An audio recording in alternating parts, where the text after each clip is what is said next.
উসমানী খেলাফত এবং তার আগে আব্বাসী খেলাফত, এবং এগুলো সবগুলোর চেয়ে আরও বিশুদ্ধ, আরও শক্তিশালী হচ্ছে উমাইয়া খেলাফত, এবং তারও আগে আরও বিশুদ্ধ, আরও শক্তিশালী খেলাফতের রাশেদা। তাহলে ইতিহাসের পরতে পরতে এই কোরআন রাসূলুল্লাহ সাল্লাল্লাহু আলাইহি সাল্লামের মদিনাতে যে রাষ্ট্র কায়েম করেছিলেন, সেই সময়ের সভ্যতার নেতৃত্ব, তার ধারাবাহিকতায় খেলাফত রাশেদার বৈশ্বিক নেতৃত্ব, তার ধারাবাহিকতায় বনু উমাইয়াদের কোরআন ভিত্তিক বৈশ্বিক নেতৃত্ব, তার ধারাবাহিকতায় বনু আব্বাসিয়ার লিডারশিপ বৈশ্বিক ব্যবস্থা, তারপরে উসমানীদের উত্থান, এই সবটুকু সময়ে কোরআন সামাজিকভাবে, আইনগতভাবে, রাষ্ট্রীয়ভাবে, শিক্ষা সাংস্কৃতিক জায়গায় এবং আন্তর্জাতিক সম্পর্কের জায়গায়, নেতৃত্বের জায়গায় কোরআন মানব জাতিকে নেতৃত্ব দিয়েছিল। এটা আমাদের জ্ঞান বিজ্ঞানের প্রথম ঐতিহাসিক উৎস। মসজিদ আমাদের সকল প্রকার জ্ঞান চর্চার, সেটা ইসলামের শরিয়া হোক কিংবা ইসলামের বুদ্ধিভিত্তিক বিজ্ঞানভিত্তিক যে চর্চা, ইসলামের সব টুকুর ঠিকানা ছিল এই মসজিদ। ঐতিহাসিক সে বাস্তবতার জায়গা থেকে আমরা এই মসজিদে এসেছি, ধর্মীয় জায়গা থেকে আমরা এই জায়গায় এসেছি। আমি আপনাদেরকে অনুরোধ করব, আপনারা এখন থেকে আল কোরআনের দারাজকে আপনারা নিয়মিত রাখার চেষ্টা করবেন। যদি সম্ভব হয় কমপক্ষে মাসে একবার, আমি বলবো বরং 2 সপ্তাহে একবার, তার চেয়ে ভালো হয় সপ্তাহে একবার। সপ্তাহে একবার না পারলে পাক্ষিক করবেন, পাক্ষিক না করলে আপনি সপ্তাহে না পারলে পাক্ষিকও যদি না পারেন তাহলে কমপক্ষে আপনারা মাসে একবার করার চেষ্টা করবেন। আর মাসে একবারও যদি না পারেন তাহলে আর করার দরকার নেই। আমরা আশা করব আপনারা হিম্মত করে আপনারা সাপ্তাহিক আপনারা আল্লাহর ওয়াস্তে এই জাগরণটা শুরু করুন।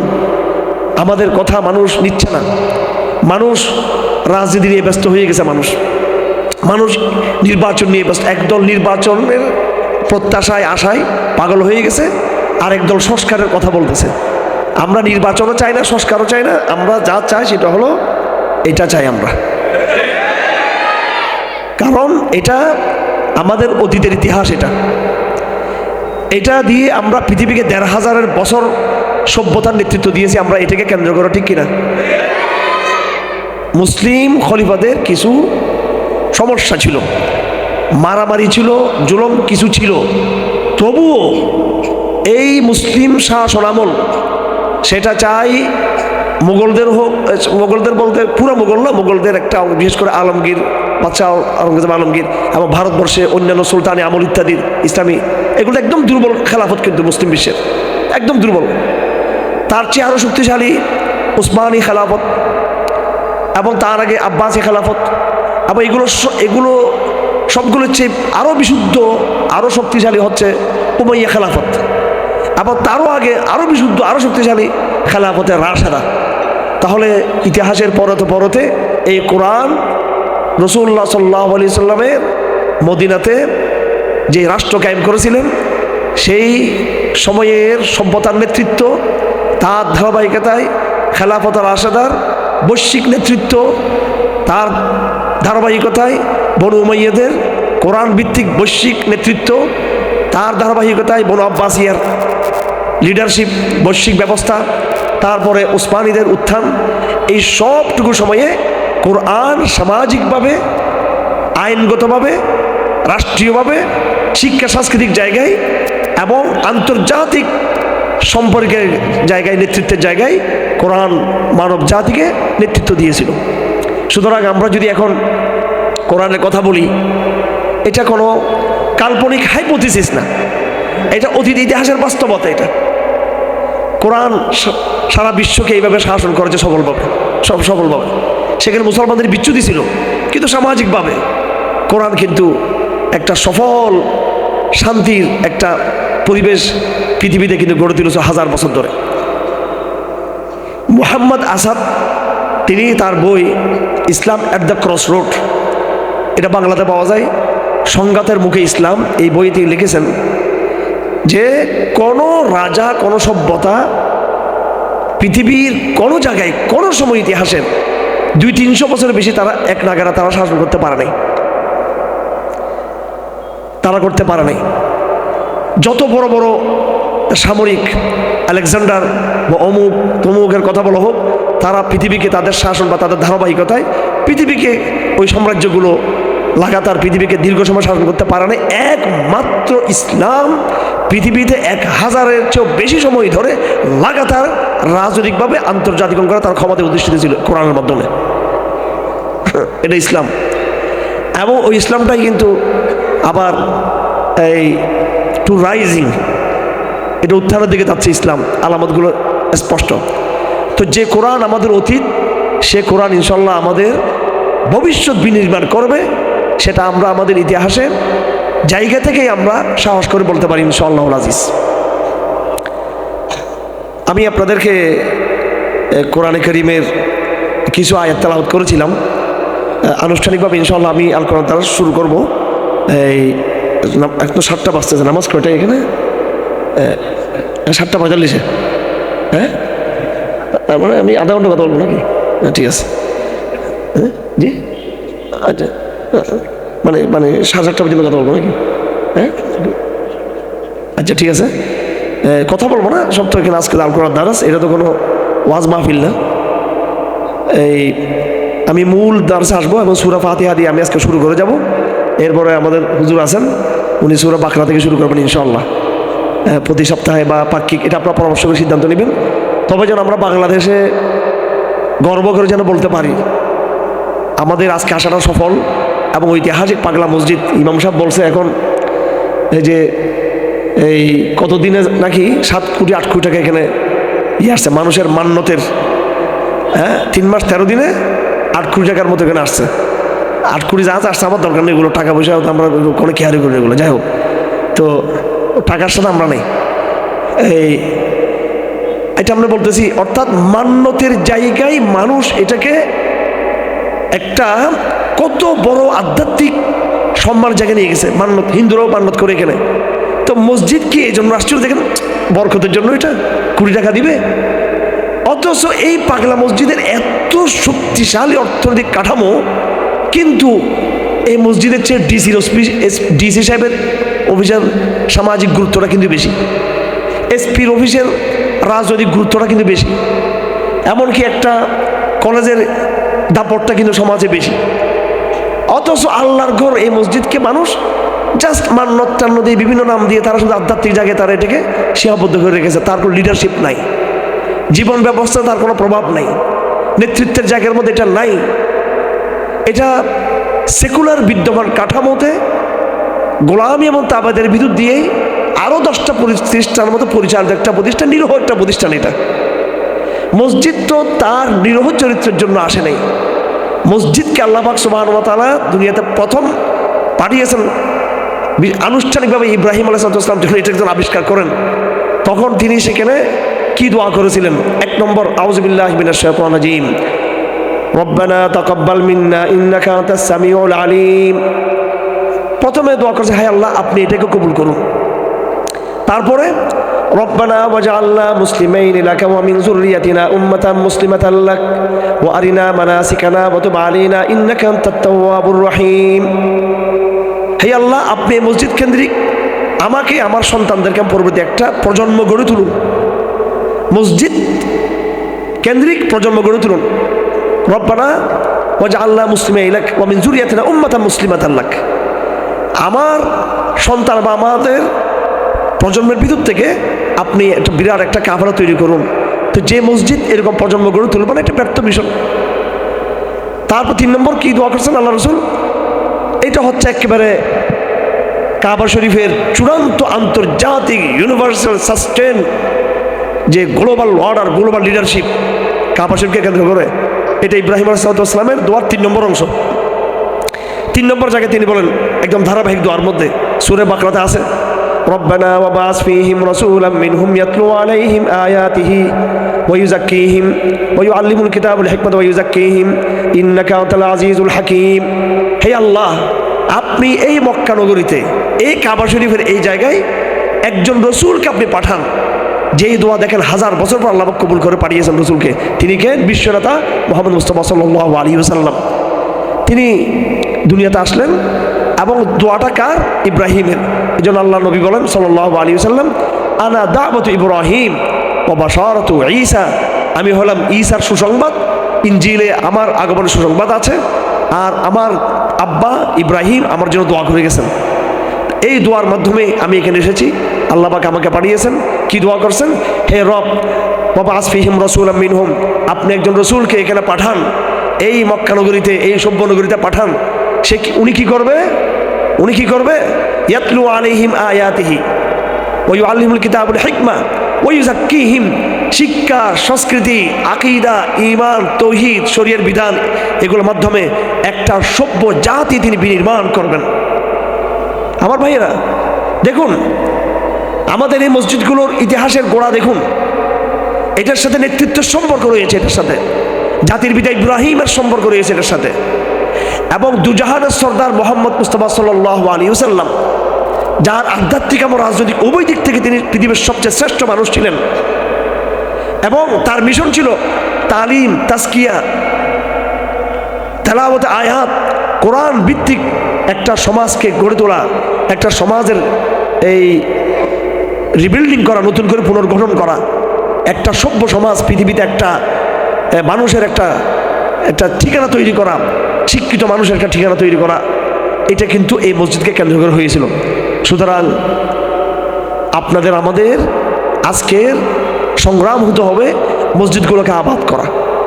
আমরা মসজিদকে ছেড়ে দিয়ে মাঠে ময়দানে তাফসীর কোরআন মাহফিল করে, প্যান্ডেলে প্যান্ডেলে আমরা তাবলীগ জামাতের বিশাল বিশাল আমরা ইজতেমা করে, আমরা বিভিন্ন ইসলাহি জোট করে, সেমিনারে, সিম্পোজিয়ামে, অডিটোরিয়ামে আমরা সেমিনার করে, এগুলো তো আমরা করি। তাবলীগের প্যান্ডেলও যাচ্ছি, সেমিনারও করতেছি, ওয়াজ মাহফিলও যাচ্ছি। এই যে এখন থেকে গিয়ে তো একটা ওয়াজ মাহফিলে যাব, কিন্তু আমার ভাইয়েরা কোনো দিনও এগুলো, যতই সংখ্যা বেশি হোক, যতই সেটা স্মার্ট আয়োজন হোক, কোনোদিন এটা মসজিদের কাজের মতো সেটা আল্লাহর কাছে না প্রিয় হবে, এবং না দুনিয়াবী বাস্তবতায়, সমাজ পরিবর্তনের বাস্তবতায় না সেটা ওইরকম ইফেক্টিভ হবে। আপনার কাজ করে দেখুন, এই এলাকা বদলে যাবে যদি আপনি আল কোরআন দারাজ দিয়ে থাকুন। আমি চট্টগ্রামে আল কোরআন দারাজ শুরু করেছি কারাগারতে আসার পর 2016-17 সালে প্রথম, এবং 2023 সালে এসে তো সেটা ধারাবাহিকতা রেখেছি। এই আল কোরআন দারাজ পুরো বাংলাদেশে একটা জাগরণ তৈরি করেছে, একটা প্রজন্ম তৈরি করেছে। আমরা কারো কাছে কোনো চাঁদা করি না, কিন্তু কোটি টাকার মতো আমরা মানুষকে সাহায্য করেছি, মুসলিমদেরকে আমরা সাহায্য করেছি আমরা।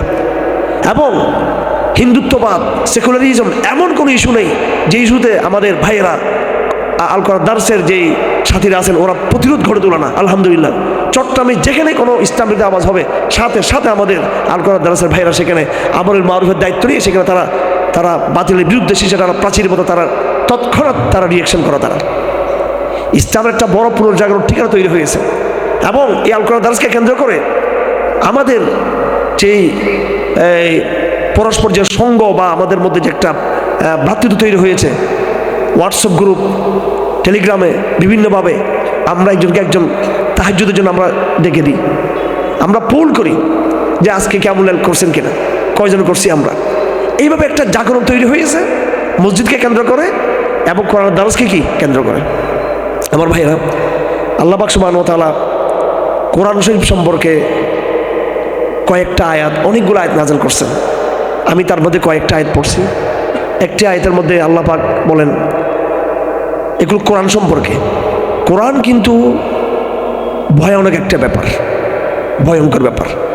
কোরআন ইয়াহদি বিহি মান ইয়াশা ওয়া ইউদিল্লু বিহি মান ইয়াশা। কোরআনের কারণে আপনি হয়তো ধ্বংস হবেন, কোরআনের কারণে হয়তো আপনি জান্নাতের ঠিকানা পাবেন। এজন্য এগুলো সেন্সিটিভ ব্যাপার। কোরআন আল্লাহর পক্ষ থেকে অবতীর্ণ একটা নুসখা, যদি আপনি এটার অবমূল্যায়ন করেন, এই কোরআন আপনাকে দংশন করবে, সে আপনাকে অভিশাপ দিবে। কোরআনে কিন্তু অভিশাপ আছে, মসজিদের অভিশাপ আছে। ফার্সি কবি বলেছেন, উর্দু কবি, মসজিদে মরসিয়া খা হ্যায় ও নামাজি নেই। যে মসজিদগুলো এখন মাতম করতেছে, সে নামাজি নেই, মুজাহিদ নেই, রাষ্ট্র ব্যবস্থা, সমাজ ব্যবস্থা নেই। মসজিদের বিকল্পে আমাদের মাদ্রাসাগুলো অনেক আবাদ, মাহফিলগুলো আবাদ, ইসলামী জিনিসগুলো আবাদ, কিন্তু আপনি মসজিদের ফজরের সময় মুসল্লি আপনি খুঁজে পাবেন না। আর অথচ হামাসের কাছে বারবার বলে থাকি, হামাসের অঞ্চলে, গাজা অঞ্চলে যে মসজিদগুলো আছে ওখানে জুমার নামাজ, ফজর নামাজ, জোহর নামাজ একই সমান পরিমাণ মুসল্লি তাদের। আর এখানে অথচ মসজিদে নামাজের উপস্থিতি এখানে নেই। আবার হাদিস শরীফে আছে, একটা হাদিস শরীফ দুর্বল হাদিস, তবে বিভিন্ন সূত্র দ্বারা সেটা অন্যান্য হাদিস দ্বারা সেটা সমর্থিত হাদিস শরীফ আছে। রাসূলুল্লাহ বলেন সাল্লাল্লাহু আলাইহি ওয়াসাল্লাম, সায়াতি আলান নাসি জামানুন, একটা সময় আসবে মানুষের, লা ইয়াবকা মিনাল ইসলামি ইল্লা ইসমুহু, ইসলাম শুধু নামে বাকি থাকবে। ওয়া মিনাল কুরআনি ইল্লা রাসমুহু, কোরআন শুধু অক্ষর বাকি থাকবে, অক্ষর, কোরআন শব্দ থাকবে, বাস্তবায়ন থাকবে না।